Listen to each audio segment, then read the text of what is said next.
Hello guys, j'espère que vous allez bien. Bienvenue chez La Doa. It's about everything. Et actuellement, j'étais pas au courant.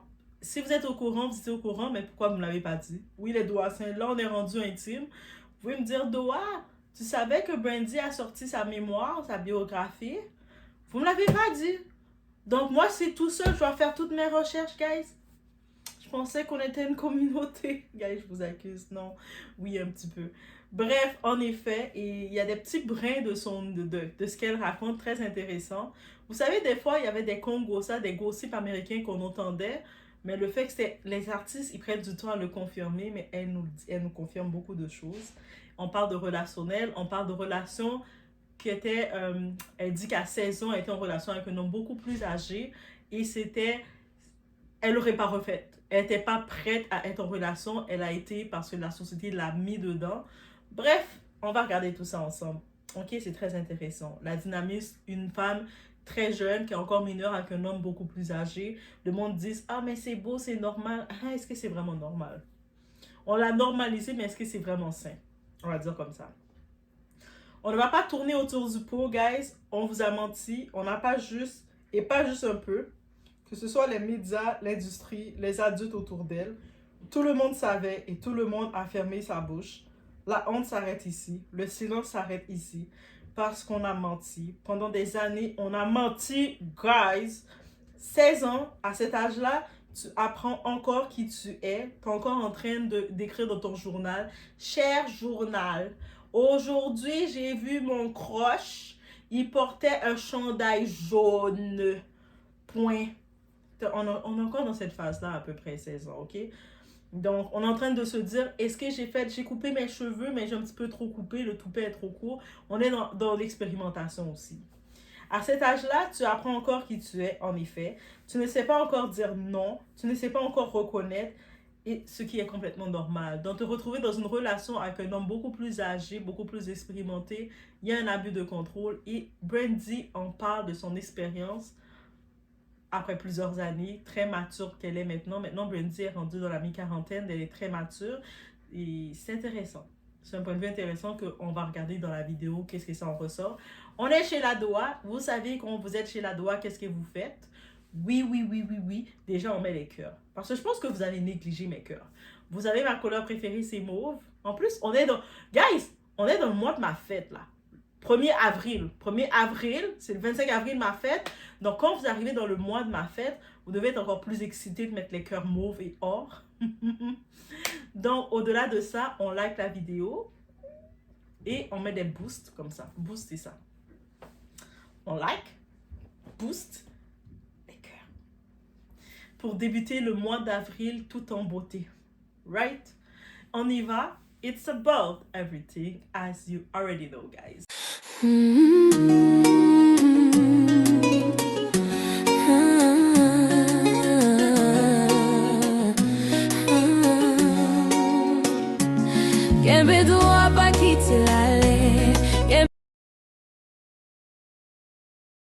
Donc déjà, on va y aller avec la déconstruction du fameux mythe.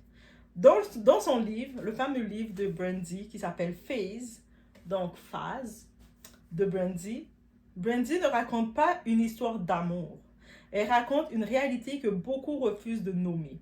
À 16 ans, elle était une enfant, une ado. Lui, son type, Wanya Morris, était un adulte. C'était son ex, Wanya Morris. Mais le monde a préféré dire c'était mignon. C'était une relation ou c'était normal. Non, c'était un déséquilibre de pouvoir. Quand Brandy avait 16 ans, elle n'était pas une femme, elle était un produit. Un visage, une voix, une image à protéger. On se rappelle, elle a fait Cinderella, elle était un enfant star. Brandy, au-delà d'être la chanteuse qu'elle est, elle était une enfant star. Elle était très jeune là, quand elle chantait, elle jouait là. Mais le monde n'a pas vu comme ça, parce que c'est ça qui arrive pour les enfants stars. Le monde n'a pas vu comme une enfant à protéger. Et pendant que l'industrie encaissait l'argent, Wanya Morris, lui, profitait d'elle. Ça s'appelle la manipulation silencieuse. Brandy était une star, c'est vrai, mais avant ça, c'était une adolescente.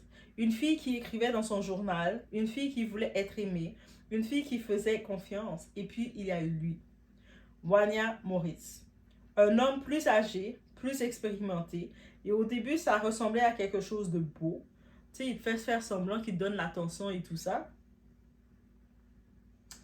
Mais certaines choses ne se disent pas tout de suite. Elles se ressentent. Le fait de se cacher, le fait de se mentir, le fait de ne pas pouvoir en parler, et sans t'en rendre compte, tu commences à t'adapter, à changer, à te taire et à accepter. Parce que tu penses que c'est ça, aimer. Des années plus tard, elle regarde en arrière et elle comprend. Ce n'est pas de l'amour. Ce n'était pas de l'amour, c'était un déséquilibre. Parce qu'à 16 ans, tu n'as pas les outils pour comprendre certaines dynamiques. Mais un adulte, lui, les a.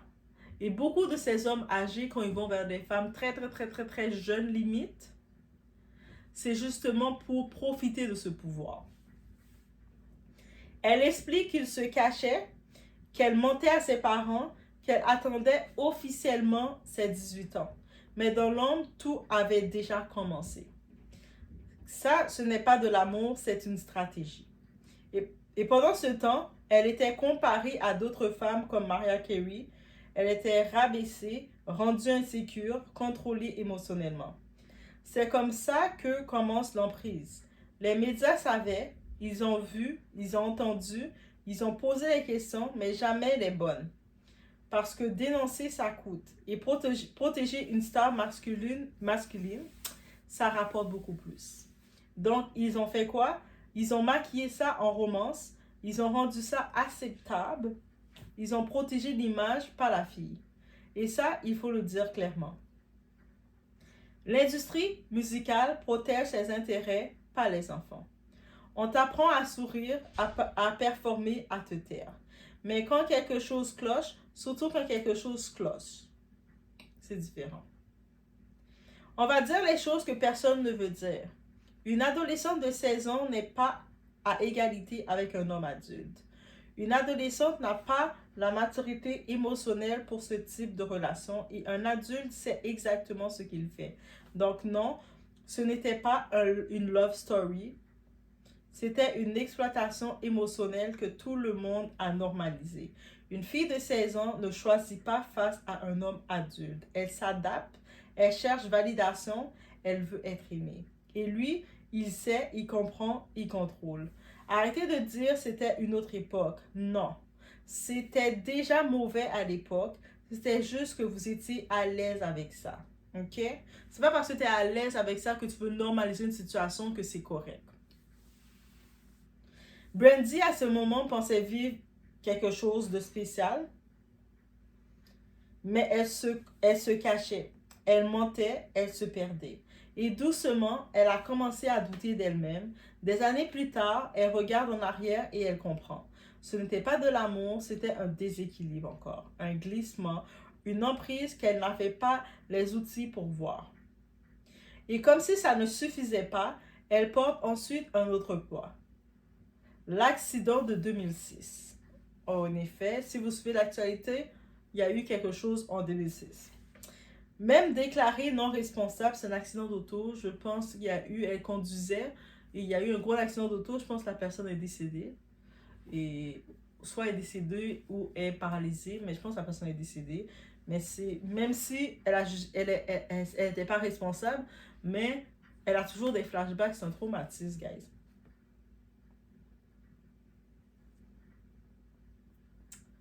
Elle a été déclarée non responsable, mais elle-même s'est condamnée elle-même. Donc, il n'y a pas encore eu le pardon qui s'est fait avec elle-même. Elle a encore les séquelles de tout ça.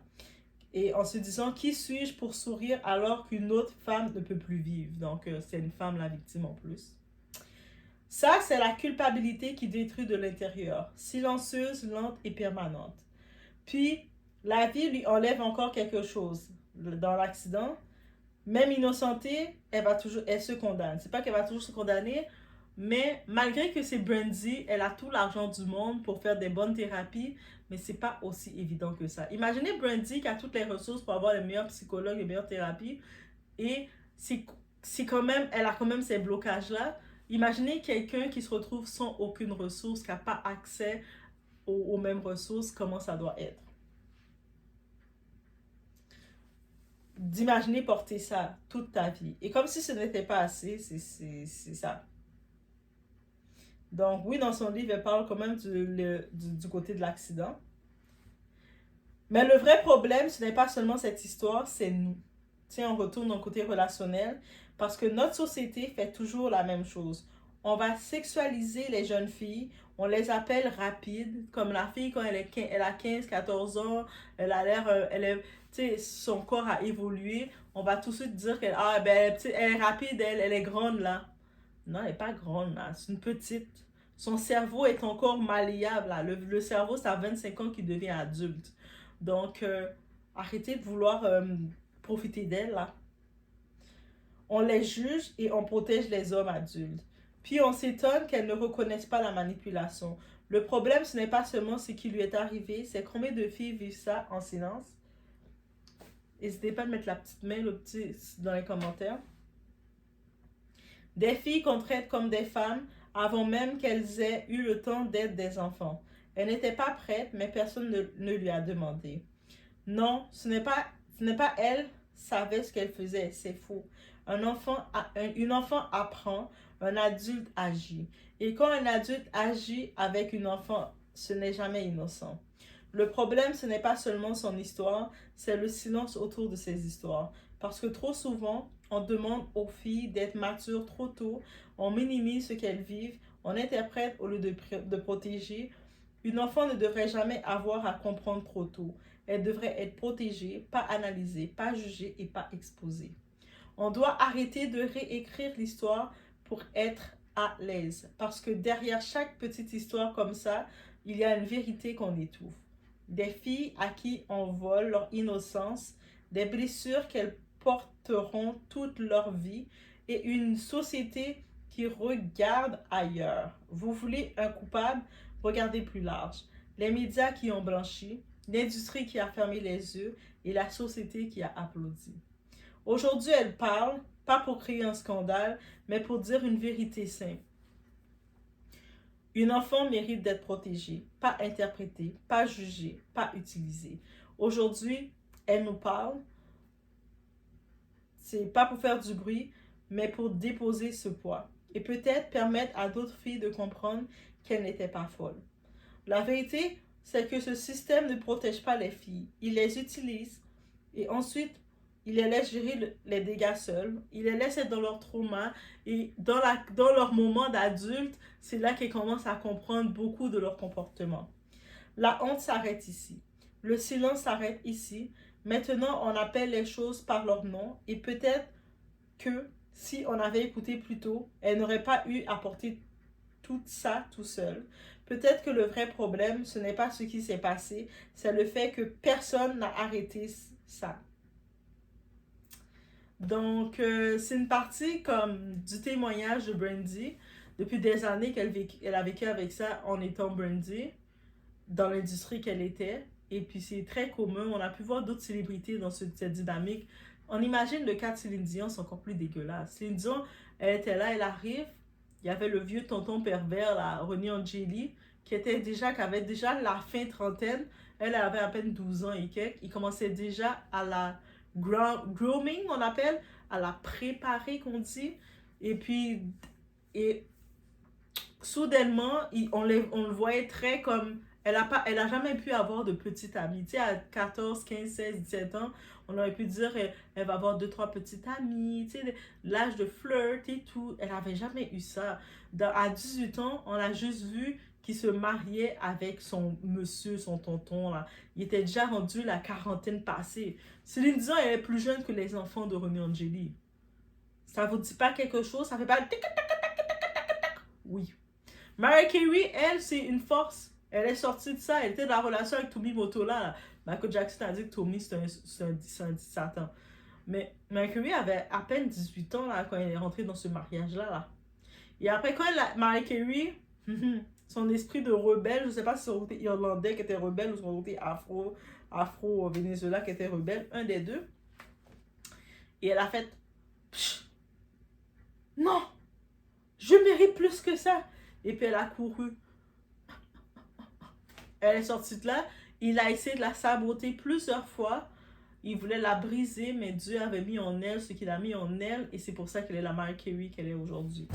Bref, guys, n'hésitez pas si vous voulez commander le livre de Brandy. Je pense que ça vaut la peine, c'est intéressant. Surtout que Brandy, c'est pas les personnalités, c'est les personnalités old school R&B. Ça fait longtemps qu'elle est là, mais c'est pas les personnalités qui parlent beaucoup. Elle est très professionnelle. Elle a une belle éthique professionnelle. On n'entend pas beaucoup parler de son éthique. Elle fait toutes ses voix c'est pas ma chanteuse préférée. Moi, j'ai préférée. J'aimais mieux Monica quand il y avait elle.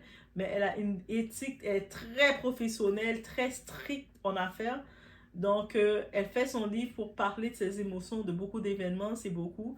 On sait tellement qu'elle est très professionnelle, qu'elle parle pas trop, qu'elle n'élabore jamais trop sur le privé. Mais elle n'a pas besoin de le faire parce qu'elle a son petit frère Reggie pour sortir les choses pour elle.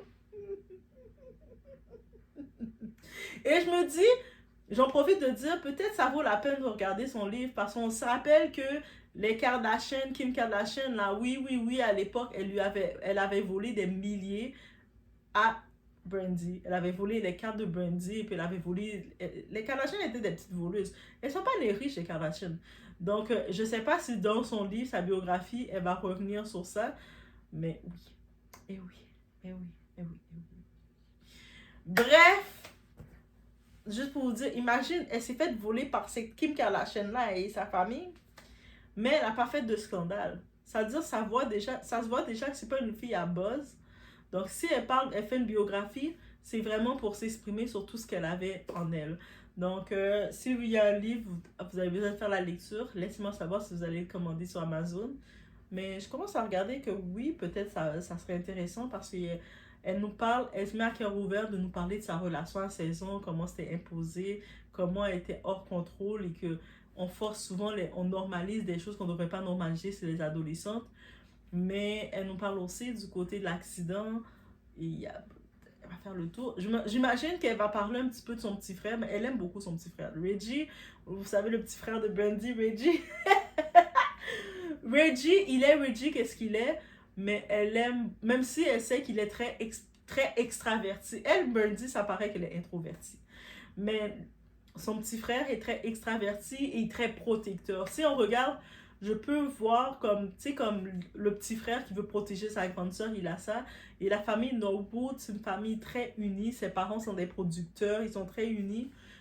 Malgré que ses parents étaient producteurs dans l'industrie quand elle a commencé jeune, elle a quand même été conditionnée comme beaucoup d'autres. Imagine les artistes qui n'avaient pas des parents pour les protéger directement en première ligne. Ça, c'est beaucoup. En même temps, c'est au-delà de ça, peut-être elle va revenir sur son lien, mais tu sais, Snoop Dogg, oui, Snoop Dogg, celui dans les Olympiques en France. Et j'espère la France, vous l'avez payé, Snoop Dogg. Parce que Snoop Dogg, c'est vrai, c'est les Américains qui l'avaient envoyé. Mais il avait fait une job extraordinaire dans les Olympiques. Il allait commenter tous les sports des Olympiques que le monde ne connaissait même pas qui existaient. Et tu le vois qu'arrive de nulle part. La question qu'on se posait dans les Olympiques, où est Snoop Dogg? Il était dans toutes les places où on ne s'attendait pas à le voir. Et puis tu le vois en mode cool, relax. On voit qu'il a une personnalité, tu sais, de l'image qu'il donne. Peut-être derrière, on sait qu'il y a eu peut-être qu'il était un petit peu dans le gangsterisme à une époque. Mais là, il est rendu tonton de 50 ans et quelques. On le voit, c'est un bon tonton, bon vivant. Mais c'est le vrai cousin premier degré de Brandy et Reggie. Oui, ils sont famille premier degré. Oui.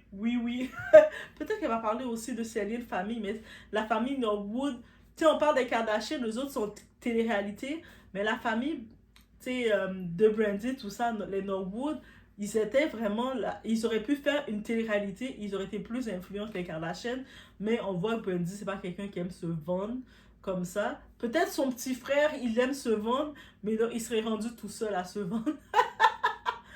Bref, mais c'est ça qu'on sait. Bref, laissez-moi savoir ce que vous en pensez. Est-ce que vous allez commander le livre sur Amazon? Je suis à ça de le commander. Et faites-moi... Achetez-moi le livre pour ma fête. Ma fête, c'est le 25 avril, guys. On est rendu là dans la vidéo. On se retrouve au prochain vidéo.